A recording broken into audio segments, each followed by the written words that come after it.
I think so. Hey everybody, it's Brian. Hey everybody, Karen. Yeah, so I just stopped by. Karen's having an open house today. Had a great open house, had a nice turnout. And anytime we're selling a house, we want to do our best with the marketing and pricing and everything to get multiple offers. And so that's what we're going to be talking a little bit about today. Once you get multiple offers, then what do? You got to pick one, right? Yes. So different things to look at. So that's what we're going to talk about.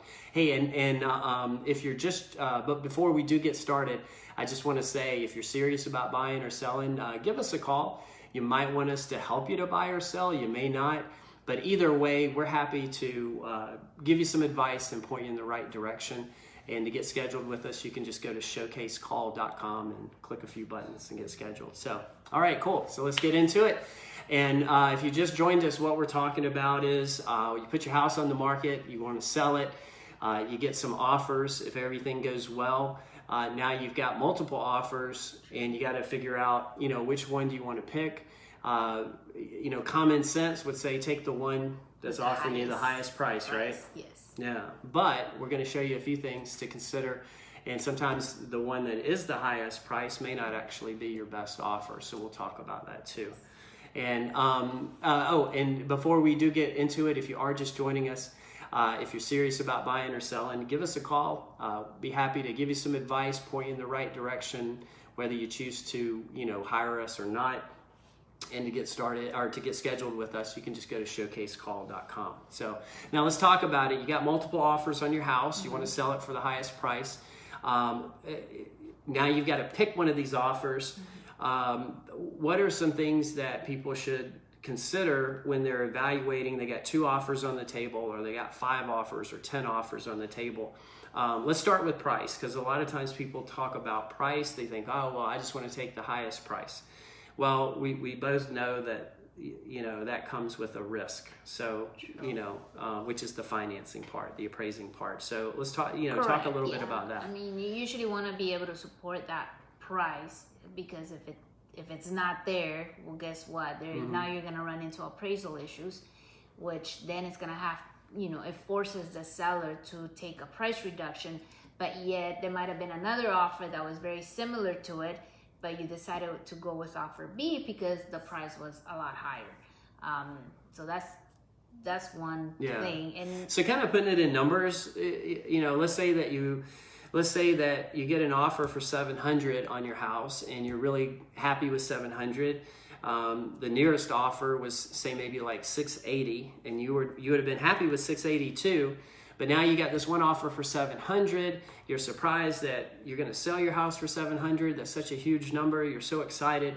But the person's not paying cash for your house. They're getting a loan from a lender. And then what happens sometimes, what happens is if the price of the house can't be supported by area sales, then what's going to happen is the lender's going to come back and say, well, you got an appraised value of, say, $680. Well, now you're, 2 or 3 weeks, maybe into, probably like 2 weeks into your escrow period. Now, at this point, if you had other buyers, maybe they've gone somewhere else, so you can't necessarily go back to them. Now you've got this buyer that said they were going to pay $700. The lender's saying the house is worth $680.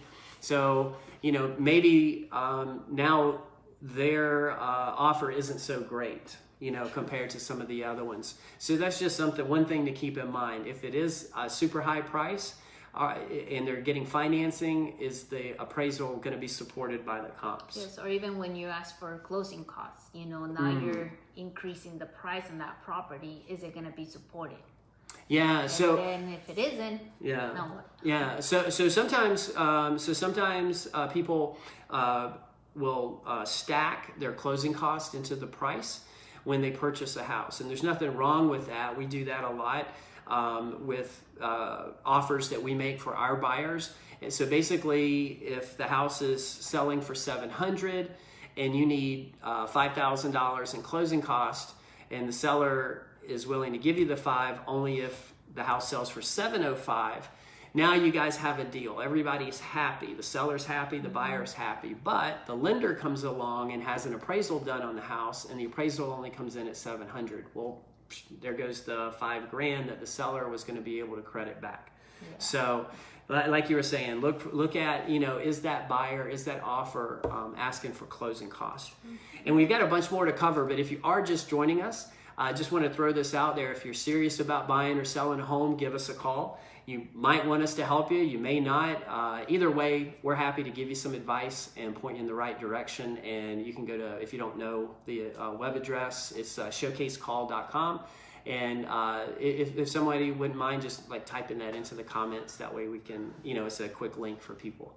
So what are a few other things? If you are just joining us, what we're talking about is you put your house up for sale. Hopefully you get multiple offers. Now you've got to pick one, but sometimes the highest price isn't necessarily the best price. And we just went through that mostly because of could have appraisal issues. The appraisal doesn't come out high enough.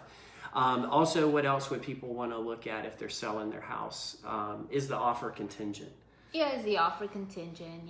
How many days for to close escrow? Yeah. So if you as the seller, you've got something special where you need a really short escrow, like a 21-day escrow, instead of like the standard's usually about 30 days.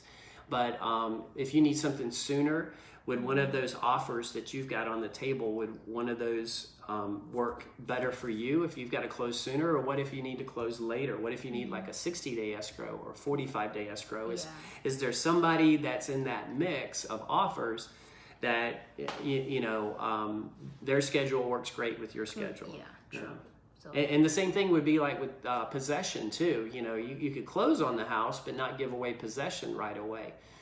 So you might look for somebody that's able to close, but they're willing to let you, hang around another couple of weeks or a month or whatever, if that's, so there's different things to consider if you've got some timing issues to take into account. We were talking about this earlier, like what were you saying? What's their motivation? Yes. So that's very has important. A motivation. We do listings and we do buyers. So everybody has so we see both sides. Yes, correct. Why is this person, why do they want this house? And are they just gonna fall out of escrow, or are they just, there's a lot of stuff that you look at on, based on whenever you're talking to the other agent. Because remember, not only do you want to get a high price, but you gotta close. Somebody can offer you like a huge amount for your house, but if it never closes, then you never get paid, you never move, that kind of thing. So, looking at their motivations. So a lot of times if you've got a deal on the table and one's an investor and then one's a family that's going to live in the home, that investor is looking at your home in different eyes, with different eyes than the family is. The family is probably going to be more committed to getting through escrow. Like let's say if they run into issues with the home inspection or whatever, they're probably going to be more motivated to work through those things because they're looking for a home. They're looking for a place to have a roof over their head. An investor is looking at it more like just dollars and cents. And a lot of times they only have a certain amount of money that they can invest at that point in time. And they might have a couple of deals kind of spread out and they're just waiting. They're going to exit two of those deals, but they're going to keep one. But you don't know that. Obviously, they're going to keep that kind of stuff secret. So, so what's their motivation? Is it a family? Is it somebody that's willing to close? Are they committed to closing? As you're talking, as you're talking with them, or your agent is talking with them in the offer and counter offer stages, you can also begin to get an idea of, are these people going to ask for a lot of repairs? Are they going to be hard to work with when the home inspection comes back and there's some different things? So, that's another thing to take into consideration too. And hey, if you are just joining us and you're thinking about buying or selling, you can just go over to showcasecall.com and schedule a time for us to talk. It's free. There's no obligation. There's no pressure. You might want us to help you or you may not. It doesn't really matter. We're just happy to talk with you and see if we can help you to make some sense out of this process if you're feeling kind of stuck about buying or selling. And a few other things. You might get some offers on the house that have FHA financing. Well, if you're selling a home that's a condo or a townhouse and it's not FHA approved, that's going to be an issue. You can't get the FHA loan. So that's something to think about. Same thing goes with VA. If it's a VA loan, it has to be VA approved. What are some other things I jotted down? How serious are they? Like if they put more earnest money down, they tend to be a more serious buyer, which takes us back to that whole thing about, closing. It's got to close. And we talked about contingent. Sellers love non-contingent offers. So non-contingent just simply means that buyer does not have to sell a house in order to buy yours. And so that's obviously the best situation. You're not always going to find that, but if you can find that, that can make things a little bit easier sometimes. Because remember, if the offer is contingent and that you're the person that's buying your home, if they run into issues selling their house, then it trickles down over to you as well. So, you might have the highest price offered, but it's contingent. Somebody might be a little bit less and it's non-contingent, and it might be worth it. But it's up to you. That's the thing that's awesome about selling your house is, you get to make those decisions. We just, help you, educate you on what to look at. And of course, use some common sense. But there's a lot more to look at than just, the price on the offers. Absolutely. Yeah. Anything you want to sum up? No, I think you did it all. Sorry, I didn't mean to do that. It's okay. Yeah, Karen's been here like all day, so with the open house. We had a nice open house, beautiful weekend. Yes. We'll have another one tomorrow. We've always got some going on every weekend, so get out and come see us if you like. Again, if you're thinking about buying or selling and you're serious about it, give us a call and let us talk with you. Let us answer your questions.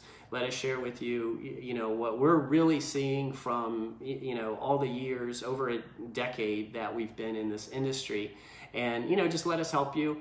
If you end up deciding that you'd like for us to sell your house or not sell it, or help you buy or not buy, either way is cool. We're just, glad to give you some advice and point you in the right direction. And do you know the web address or no? Showcasecall.com. Awesome, you got it. Finally. so yeah, because that's different from our regular website. So showcasecall.com if you want to get scheduled to get some help for free and no obligation, no pressure. And the main point is when you sell your house, you get a bunch of offers. Don't just go for the one with the highest price. Take a look at all of them, evaluate their strengths and weaknesses, and then go from there. All right? Yep, that's it. That's it. All right. Hey, All right, have an everybody. awesome day. Take care, guys. Bye.